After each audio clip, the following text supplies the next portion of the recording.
السلام علیکم، welcome to my channel ناولسٹک چاہتوں کا سفر ایپیسوڈ 1۔ آج کا دن ہی خراب ہے۔ صبح سے کوئی نہ کوئی مسئلہ ہو رہا ہے۔ پہلے گاڑی خراب، پھر پاپا بھی آج جلدی گئے، دوسری گاڑی بھی نہیں ہے، اوپر سے یہ کیب والا جانے کون کون سے رستوں سے آ رہا ہے۔ اس کے 5 منٹ ہی ختم نہیں ہو رہے۔ رامین غصے میں کھڑی بڑبڑا رہی تھی۔ اس کو یونیورسٹی کے لیے دیر ہو رہی تھی۔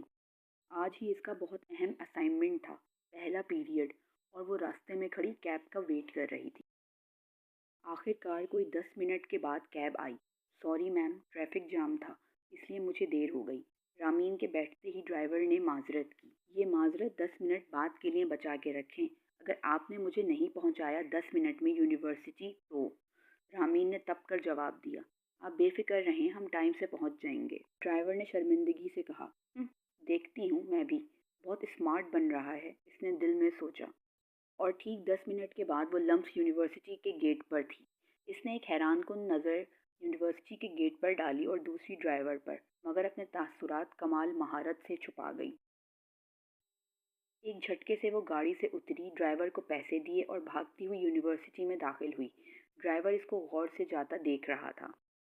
عجیب لڑکی ہے، اس نے دل میں سوچا اور گاڑی آگے بڑھا دی۔ وہ تیز قدموں سے اپنے ڈپارٹمنٹ کی طرف بڑھ رہی تھی کہ اچانک ہی اس کے سامنے سے آتے ہوئے شخص سے ٹکر ہو گئی۔ وہ ہیلو مسٹر، آنکھیں ہیں یا بٹن دیکھ کر نہیں چل سکتے؟ رامین نے فوراً ہی اٹھتے ہوئے اپنے کپڑے جھاڑتے ہوئے کہا۔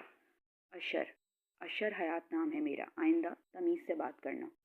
مقابل رامین سے بھی زیادہ جلدی میں تھا، اس لیے 2 منٹ میں ہی حساب چکتا کر دیا تھا۔ وہ یہ کہہ کر رکا نہیں اور تیزی سے نکل گیا۔ رامین حیرت اور غصے سے اسے جاتا دیکھتی رہ گئی۔ پھر اچانک خیال آتے ہی وہ تیزی سے پلٹی اور اپنے ڈپارٹمنٹ کی طرف چل دی۔ یار آج سر سے ایک ٹینشن ختم ہوئی۔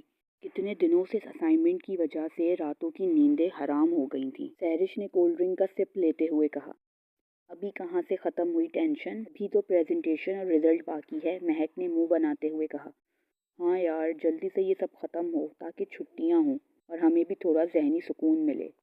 کومل نے برگر کھاتے ہوئے گفتگو میں حصہ لیا۔ وہ سب سہیلیاں بریک ٹائم میں کینٹین میں بیٹھی گپ شپ کر رہی تھیں، مگر ان سب میں رامین بالکل خاموش، کسی اور ہی سوچ میں تھی۔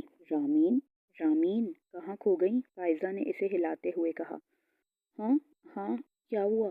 وہ چونکی تھی۔ لو بھائی، یہ تو کہیں اور ہی پہنچی ہوئی ہیں، سہرش نے ہنستے ہوئے کہا۔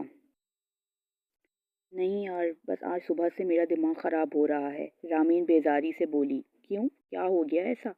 اس دفعہ مہک نے پوچھا تھا۔ جواب میں رامین نے ان کو سب صبح ہونے والے تمام واقعات بتائے۔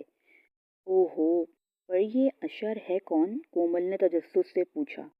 جو بھی ہو، مجھے دوبارہ مل جائے کہیں، ایسا دماغ درست کروں گی کہ زندگی بھر یاد رکھے گا۔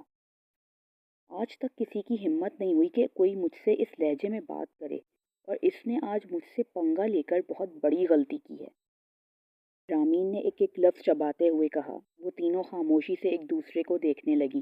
انہیں پتا تھا کہ رامین کا غصہ کتنا خطرناک ہے۔ اگلی قسط جلد۔ Thanks for watching.